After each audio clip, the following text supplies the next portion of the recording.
मिनश्शैतानिर्रजीम बिस्मिल्लाहिर्रहमानिर्रहीम।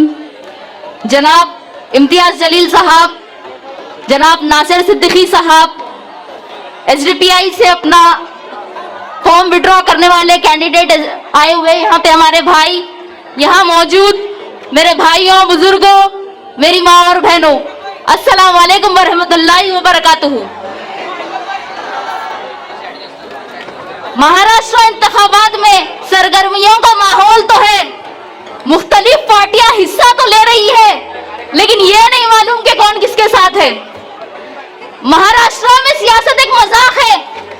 कोई इंतखाबात जीतने के लिए लड़ रहा है, कोई किसी के वोट काटने के लिए लड़ रहा है। कहीं पे एक ही गठबंधन के दो कैंडिडेट हैं, तो कहीं पे कोई ये बोल के विड्रॉ होता है कि यहां से मुसलमान नहीं जीतना चाहिए। और असल एंटरटेनमेंट तो रिजल्ट के बाद होगा कि कौन किसको बिकने वाला है, किसकी हुकूमत बनेगी, कौन शपथ लेगा, कोई भरोसा नहीं है। ये सब इख्तिदार के भूखे हैं, सब इख्तिदार के भूखे हैं।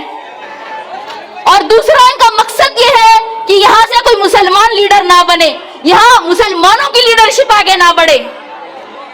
और मजलिस इत्तेहादुल मुस्लिमीन का मकसद कोई जाती इख्तिदार नहीं है। अगर ये होता तो वैसे तो हैदराबाद में हमारे पास बहुत इख्तियार है, वहां हमारी बहुत ताकत है। हमारे सदर को अल्लाह ताला ने दौलत, शोहरत, इज्जत, क़यादत हर चीज से नवाजा है, लेकिन वो मुल्क के कोने कोने में अगर जाते हैं तो इसीलिए जाते हैं। और अगर मजलिस मुल्क के मुख्तलिफ रियासतों में काम कर रही है तो इसीलिए कर रही है ताकि मुल्क के गरीब, मजलूम, दलित और मुसलमानों को उनका हुकूक मिले, मुल्क भर के मुसलमानों में एक इत्तेहाद पैदा हो।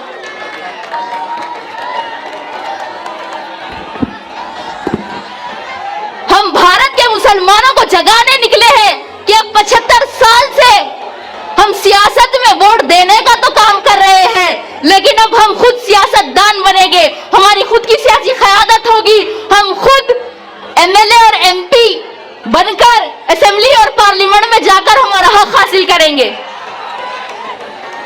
महाराष्ट्र इलेक्शन 2019 में सिर्फ 10 मुसलमान जीतकर असेंबली गए, जबकि महाराष्ट्र में 1 करोड़ 30 लाख मुसलमानों की आबादी है।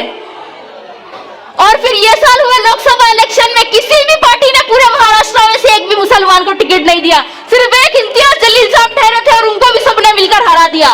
आज भारत में मुसलमानों की 14% आबादी है, लेकिन हमारे एमपी सिर्फ 4% है। और आज यही वजह है कि आज मुल्क में मुसलमानों के साथ अख्तलफी होती है, हम पर जुल्म होता है। आज मुल्क में मुसलमानों की जानों की कोई अहमियत नहीं है, हमारे नबी के शान में गुस्ताखी की जाती है। और आज अकेले नकीब मिल्लत असदुद्दीन ओवैसी साहब पार्लियामेंट में 20 करोड़ मुसलमानों की नुमाइंदगी करते हैं बेबाकी से। अगर उनके साथ हमारे और 25-30 एमपी हो जाए, 50 एमपी हो जाए, तो क्या किसी की मजाल है कि हमारे खिलाफ कोई कानून लाए, हमारे साथ हख्तलफी करे? आज चंद्रा बाबू के कोई 14 एमपी, नीतीश कुमार के 12 एमपी की वजह से एनडीए की सरकार है। अरे ख्वाब बड़े देखो, ख्वाब देखोगे तो ही ख्वाब पूरे होंगे। हालात को नजर में रखते हुए हमें बुज़दिली और गुलामी का नहीं, बहादुरी का मुजाहरा करना होगा। अंजाम वफा क्या होगा सोचा नहीं करते, मोमिन कभी हालात से सौदा नहीं करते। ये हौसला सिखाया है दीन इस्लाम में, अगर सर सजदे में हो तो तलवार की परवाह नहीं करते।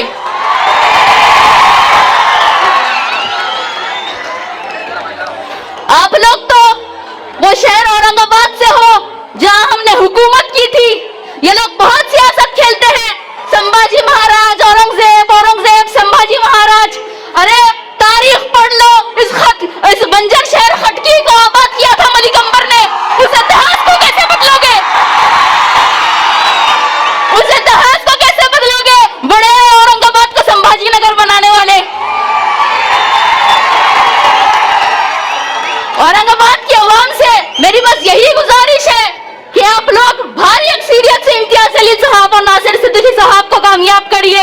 20 तारीख के दिन मुत्तहिद होकर अपने वोटों का इस्तेमाल करिए, क्योंकि इत्तेहाद की पहचान है शहर औरंगाबाद। शुक्रिया।